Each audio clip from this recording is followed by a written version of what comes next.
Dear students and welcome you all to commerce Pandit. बच्चों आज हम लोग क्लास 12 सेमेस्टर 4 के बिजनेस स्टडीज को स्टार्ट करने वाले हैं बच्चों, बिल्कुल पहले चैप्टर से जिसका नाम होने वाला है स्टाफिंग। और आज के इस क्लास में हम लोग बात करेंगे स्टाफिंग का कॉन्सेप्ट और उसके इंपॉर्टेंस के विषय में। बहुत इंपॉर्टेंट वीडियो होने वाला है बच्चों, बिल्कुल ध्यान से प्यार से आपको देखना है, सुनना है और समझना है। और साथ साथ में आप हमारे साथ यानी कॉमर्स पंडित के साथ मिलकर टोटल सिलेबस का अगर प्रिपरेशन करना चाहते हो बच्चों, आप इस नंबर पे कांटेक्ट कर सकते हो।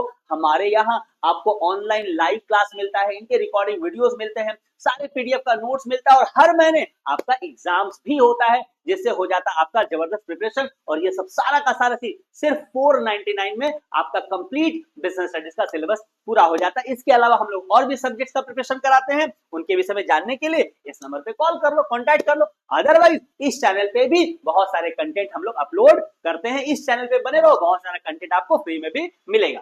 राइट बच्चों, आओ इस वीडियो को हम लोग स्टार्ट करते हैं। सबसे पहले बच्चों हम लोग बात करने वाले हैं स्टाफिंग का क्या कॉन्सेप्ट होता है, इसका क्या मीनिंग होता है, क्या डेफिनेशन होता है बच्चों। देखो वैसे स्टाफिंग नाम से ही आपको समझ में आ रहा होगा कि ये स्टाफ से संबंधित यानी लोगों से संबंधित यानी एम्प्लॉय से संबंधित कुछ ना कुछ तो चीज ये है। और बिल्कुल आपका सोचना सही है, स्टाफिंग का मतलब it is definitely related to people, related to employees, related to workers, right? इनसे रिलेटेड ये टॉपिक होने वाला है बच्चों, बहुत इंपॉर्टेंट टॉपिक है। हम लोग सोचकर देखो थर्ड सेमेस्टर में क्या पढ़ते पढ़ते खत्म किए थे। थर्ड सेमेस्टर में हम लोग अलग अलग फंक्शंस ऑफ मैनेजमेंट पढ़ते हुए खत्म किए थे ना। ये भी क्या है बेटा, स्टाफिंग भी क्या है अपने आप में, एक मैनेजेरियल फंक्शन ही होता है। ये भी एक तरह का मैनेजमेंट का फंक्शन ही होता है। अब ये एक ऐसा फंक्शन होता है ना बेटा जिसमें बहुत सारी चीजें इन्वॉल्व होती हैं। क्या क्या इन्वॉल्व होती हैं सर? तो देखो बाबू, इसमें सबसे पहले तो रिक्रूटमेंट का काम होता है। बोलोगे सर क्या होता है रिक्रूटमेंट? चिंता नहीं करो, अभी बताऊंगा ना। राइट, रिक्रूटमेंट का इसमें काम होता है, साथ साथ में सिलेक्शन का काम होता है। बोले सर ये दोनों तो एक जैसा ही लग रहा है। हाँ लगता है एक जैसा है, लेकिन इन दोनों में भी थोड़ा सा डिफरेंस है, हम लोग अभी डिस्कशन करेंगे, बिल्कुल चिंता नहीं करना। तो स्टाफिंग क्या है बेटा? एक मैनेजरियल फंक्शन है जिसके अंदर हम लोग रिक्रूटमेंट करते हैं, जिसके अंदर हम लोग सिलेक्शन करते हैं। इनके अंदर जिनको सेलेक्ट कर लिया ना बेटा, उनको हम लोग ट्रेनिंग देते हैं, उनको डेवलप करने का प्रयास करते हैं और फाइनली हम लोग ये भी प्रयास करते हैं कि हमारे जो एम्प्लॉय है ना उनको हम रिटेन करें, यानी कि वो छोड़ कर ना चले जाए, क्योंकि छोड़ के चले जाएंगे ना तो फिर ये सारा का सारा काम आपको करना पड़ेगा। तो जिन एम्प्लॉय को हमने रिक्रूट किया, सेलेक्ट किया, ट्रेनिंग दिया, डेवलप किया, वो हमारे साथ रिटेन रहे, हमारे बिजनेस में बने रहे, वो छोड़ कर ना चले जाए। ये सारा का सारा काम किसका है बाबू? स्टाफिंग का ही सारा का सारा काम होता है। ठीक है, यहां तक समझ में आ गया। लिखा हुआ है कि इट इंश्योर्स, इट का मतलब क्या है? यहाँ पे स्टाफिंग की बात हो रही है। Staffing ensures the right person is in the right job at the right time. Very very very important point. Staffing क्या इंश्योर करता है, क्या मेक श्योर करता है, किस चीज की गारंटी देता है?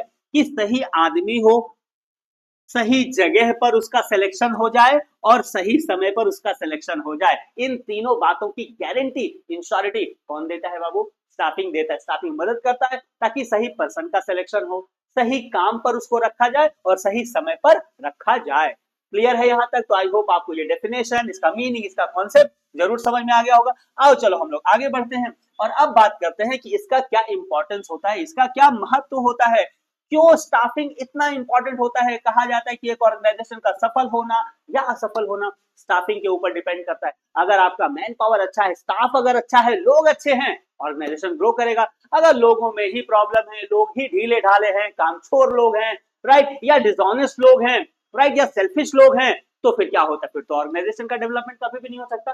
तो सही स्टाफ का होना, सही लोगों का होना एक तरह से गारंटी देता है कि जो हमारा बिजनेस है वो ग्रो करने वाला है। तो इसीलिए स्टाफिंग क्या होता है बेटा? बहुत इंपॉर्टेंट इसका रोल होता है। क्या रोल होता है हम लोग पढ़ने वाले हैं। ठीक है, ये 5 पॉइंट आपके लिए।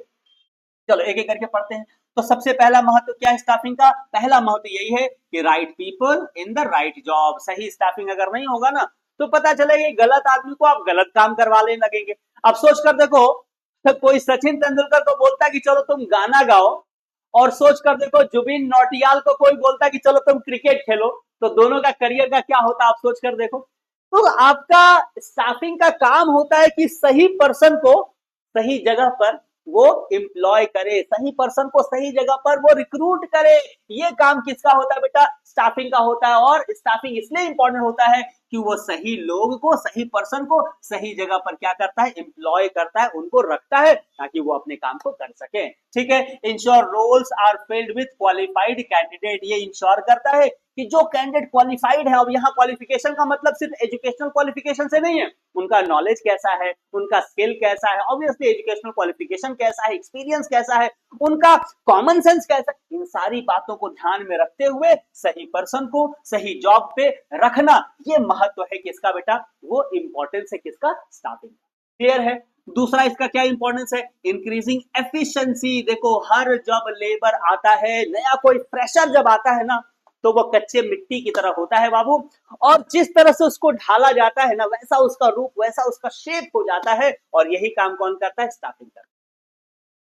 यहाँ क्या लिखा हुआ है, skilled worker leads to better productivity. पहले कोई वर्कर आता है तो अनस्किल्ड रहता है, उसको ट्रेनिंग देना, उनका डेवलप करना, उनको ग्रूमिंग करना, ये सारा चीज करके उसको धीरे धीरे क्या बना दिया जाता है, बताओ, स्किल्ड वर्कर बना दिया जाता है, स्किल्ड एम्प्लॉय बना दिया जाता है। और हर स्किल्ड एम्प्लॉय आपके प्रोडक्टिविटी के लिए क्या करता है, वो बेहतर साबित होता है। जितना ज्यादा उसके अंदर स्किल आएगा, उतना ज्यादा वो बेटर प्रोडक्टिविटी करता जाएगा। और उसको स्किल्ड बनाने का काम करता कौन है बाबू, स्टाफिंग करता है। स्टाफिंग ट्रेनिंग देके, डेवलपमेंट देके, ग्रूमिंग करके, उनको मोटिवेट करके, बहुत सारे उसके प्रोसेस होते हैं, ये सब करके वो क्या करता है, उनको स्किल्ड बनाता है। और जब वो स्किल्ड बन जाते हैं, बेटर वो परफॉर्म करते, अच्छी प्रोडक्टिविटी वो देते हैं। क्लियर है यहाँ तक। नेक्स्ट लिखा हुआ ग्रोथ ऑफ द ऑर्गेनाइजेशन। बहुत बड़ा रोल होता है स्टाफिंग का, ग्रोथ ऑफ द ऑर्गेनाइजेशन। मैं भी थोड़ी देर पहले कह रहा था, अच्छे स्टाफ होंगे, अच्छे लोग होंगे, ऑर्गेनाइजेशन ग्रो करेगा। सेल्फिश लोग होंगे, अगर कामचोर लोग रहेंगे, जो बिल्कुल टाइम पास करने वाले लोग रहेंगे, राइट, तो फिर ऑर्गेनाइजेशन का फिर तो भगवान ही भला हो। आओ देखते हैं हम लोग। तो ग्रोथ ऑफ द ऑर्गेनाइजेशन क्या लिखा हुआ है, good staffing support expansion and competitiveness. अच्छा अगर स्टाफिंग रहेगा तो उससे आपको सपोर्ट मिलता है एक्सपेंशन में, बिजनेस को ग्रो करने में, और आप अपने कॉम्पिटिटर से कॉम्पिटिटिव आप हो पाओ, ज्यादा उसको कॉम्पिटिशन दे पाओ, अच्छा आप परफॉर्म कर सको। इसके लिए जरूरी क्या है बताओ, अच्छे स्टाफ का होना बहुत ज्यादा जरूरी होता है। तो इसमें भी स्टाफिंग आपकी हेल्प करता है, यानी ऑर्गेनाइजेशन को ग्रो कराने में भी स्टाफिंग आपकी हेल्प करता है ना। नेक्स्ट पॉइंट क्या है, इंप्रूव्स एम्प्लॉय सेटिस्फैक्शन। यस, देखो आजकल के समय में ना बेटा, एम्प्लॉय जो होता है ना, वो सबसे बड़ा रिसोर्स माना जाता है। Human resource is the biggest resource. और एम्प्लॉय अगर आपकी ऑर्गेनाइजेशन में काम करके सेटिस्फाइड है, वो अपना दिल जान लगा देगा। डिससेटिस्फाइड एम्प्लॉय होगा तो मन से काम ही नहीं करेगा, तो परफॉर्मेंस ही अच्छा नहीं होगा। अब कोई भी एम्प्लॉय सेटिस्फाइड होकर काम करे, इसकी भी जिम्मेदारी या गारंटी कौन देता है बताओ, स्टाफिंग ही देता है। इनका ख्याल करना, एम्प्लॉय की ख्याल करना, उनके मन में कोई अगर दुख है, कोई तकलीफ है, कोई शिकवा गिला है, उसको सुनना और उसका समाधान करने का भी काम किसका होता है बताओ, स्टाफिंग का ही होता है। समझ में आया। तो सेटिस्फाइड एम्प्लॉय रहेगा, proper placement and training improves moral. वो क्या करता है, उनको सही प्लेसमेंट मिला, सही जगह पे जो काम करना चाहते हैं, जैसा काम करना चाहते हैं वैसा काम उनको दे दिया, उनको सही ट्रेनिंग दे दिया। इससे क्या होता है, उसका मोरल हाई रहता है, उसका मोटिवेशन हाई रहता है, उनके अंदर सेटिस्फैक्शन लेवल रहता है। वो बिजनेस में अपना 100% या कई बार उससे भी ज्यादा देने का प्रयास करते हैं। अल्टीमेटली ऑर्गेनाइजेशन का ग्रोथ होता है, ऑर्गेनाइजेशन का बेटरमेंट होता है। क्लियर है बाबू। इन सब के लिए जिम्मेदार कौन है, स्टाफिंग। इसीलिए स्टाफिंग क्या है, बहुत ज्यादा इंपॉर्टेंस। ठीक है। नेक्स्ट लिखा हुआ है रिड्यूस टर्नओवर। अब यह टर्नओवर का मतलब ना, प्रोडक्शन मत समझना, कई बार हम लोग टर्नओवर का मतलब कितना गुना प्रोडक्शन उसकी बात करते हैं। यहाँ पे टर्नओवर का मतलब एम्प्लॉय का छोड़कर चले जाना, अट्रिशन की बात हो रही है। एम्प्लॉय एक ऑर्गेनाइजेशन से छोड़कर जब दूसरे ऑर्गेनाइजेशन में चले जाते हैं, उसको भी टर्नओवर कहा जाता है। तो स्टाफिंग मेक श्योर करता है, अपने एम्प्लॉय से बात करता है, उनके शिकवे गुलों को सुनता है, उनके दुख दर्द को दूर करता है, उनके लिए कोशिश करता है कि वो हमेशा सेटिस्फाइड रहें, और टर्नओवर क्या हो बेटा, रिड्यूस हो, यानी कि छोड़कर जाने वाला जो संख्या है वो क्या हो, कम से कम हो। लिखा हुआ है efficient staffing lower employee exit. देखो यहाँ पे एग्जैक्ट वर्ड दिया गया, टर्नओवर का एग्जैक्ट वर्ड क्या है बताओ, एग्जिट एंड हायरिंग कॉस्ट। तो अगर उनके स्टाफिंग जो है, अगर एम्प्लॉय का ख्याल रखेगा, तो उससे एम्प्लॉय का एग्जिट लोअर हो जाएगा ना, कम एम्प्लॉय छोड़कर जाएंगे, और इससे क्या होगा, हायरिंग कॉस्ट आपका बचेगा, और इस तरह से क्या होगा, ऑर्गेनाइजेशन का बेनिफिट होगा। अगर एम्प्लॉय एक ही एम्प्लॉय लगातार काम करते जा रहा है, तो आपको बहुत ज्यादा हायरिंग कॉस्ट नहीं लगेगा। फिर नए आदमी को लाओ, फिर उनको ट्रेनिंग दो, फिर उनको डेवलप करो, फिर पता चले वो बंदा छोड़ के चले जाए, तो ऑर्गेनाइजेशन का तो लॉस हो जाता है। इसीलिए स्टाफिंग हेल्प करता है, एम्प्लॉय से बात करता है, उनके सेटिस्फैक्शन का ध्यान रखता है, और ये हेल्प करता है कि ऑर्गेनाइजेशन से ज्यादा टर्नओवर ना हो, यानी ज्यादा लोग छोड़कर ना जाएं। तो ये 5 क्या है बेटा, हमारे इंपॉर्टेंस है स्टाफिंग के। आई होप समझ में आ गया होगा। स्क्रीनशॉट लेना है तो ले लो जल्दी से, ठीक है ना। चलो आगे हम लोग बढ़ते हैं। अब देखो यहाँ पे स्टेप का जस्ट मैं नाम आपको पढ़ूंगा बच्चों, क्योंकि आने वाले वीडियोस में ये फुल फ्लेजेडली वीडियो आएगा। स्टेप्स या प्रोसेस बहुत इंपॉर्टेंट पार्ट होता है कि स्टाफिंग का प्रोसेस कैसे आगे बढ़ता है, क्या क्या हम लोगों को करना होता है, बहुत सारे यहाँ पे काम है। आने वाले वीडियोस में काफी डिटेल में मैं आपको बात करूंगा। अभी बस ये समझ लो कि स्टाफिंग होता कैसे है, प्रोसेस ऑफ स्टाफिंग चलता क्या है। तो सबसे पहले हम लोग क्या करते हैं बेटा, मैन पावर की प्लानिंग करते हैं कि कहां पर किस पोजीशन में कितने लोगों की जरूरत है, उनका क्वालिफिकेशन क्या होना चाहिए, ये सारा चीज का हम प्लानिंग वगैरह कर लेते हैं।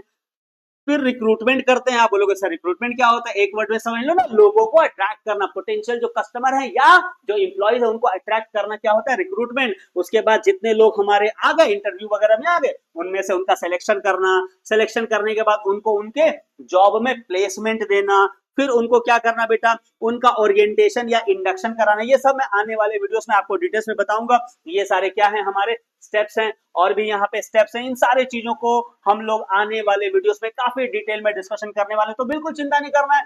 नेक्स्ट हम लोग इंडक्शन के बाद उनका ट्रेनिंग डेवलपमेंट करते हैं, उनका time to time performance appraisal करते हैं, उनको हम लोग प्रमोशन देते हैं, करियर प्लानिंग करते हैं और उनको सही कॉम्पेंसेशन देते हैं, ताकि हमारा जो एम्प्लॉय है वो बेस्ट सेटिस्फाइड रहे, हमारे ऑर्गेनाइजेशन से टर्नओवर ना हो, वो छोड़कर ना जाए।